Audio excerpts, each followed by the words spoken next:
సంక్రాంతి పండుగ వేళ పెను ప్రమాదం చోటు చేసుకుంది. 46 కుటుంబాలు రోడ్డున పడ్డాయి. కాకినాడ జిల్లాలోని రౌతులపూడి మండలంలోని సార్లంక అనే ఒక గిరిజన ప్రాంతంలో 46 కుటుంబాలకు సంబంధించినటువంటి ఇళ్లన్నీ కూడా పూర్తిగా బూడిదగా మారిపోయాయి.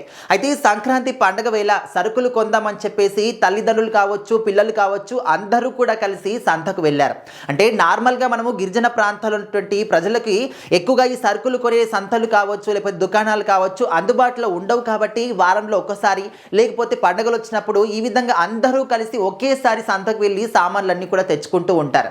సో మరి సంక్రాంతి పండుగ వేళ కూడా అందరూ కలిసి అదే విధంగా సంతకు వెళ్ళిన క్రమంలో ఇంకొంతమంది పొలాల్లో పని చేసుకోవడం కానీ, పిల్లలు స్కూళ్ళకి వెళ్ళడం కానీ, ఈ విధంగా అంటే ఇళ్లలో మాత్రం ఎవరు కూడా లేరు.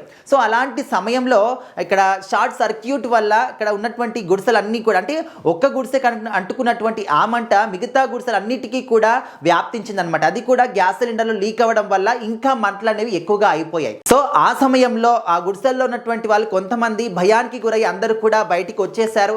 అండ్ అంటే చాలా మంది ఇక్కడ సరుకులకు వెళ్ళిన వాళ్ళు కావచ్చు, లేకపోతే పొలాల్లో ఉన్న వాళ్ళు కావచ్చు, పొలాలు కూడా పక్కనే ఉంటాయి కాబట్టి అందరు అక్కడికి వచ్చేసి ఆ ఒక మంటల్ని అదుపు చేయాలని ఎంత ట్రై చేసినా కూడా అదుపు కాలేదు. సో మరి గిరిజన ప్రాంతానికి పట్టణాలు చాలా దూరంగా ఉంటాయి కాబట్టి ఫైర్ ఇంజిన్ వచ్చేసరికి కూడా అక్కడ ఉన్నటువంటి ఆ గుడిసెలన్నీ కూడా పూర్తిగా బూడిద పాలైపోయాయి. సో మరి ఇక్కడ దాదాపుగా 1.5 కోటి పైగా నష్టం జరిగింది అని చెప్పేసి కూడా అంచనా వేస్తూ ఉన్నారు.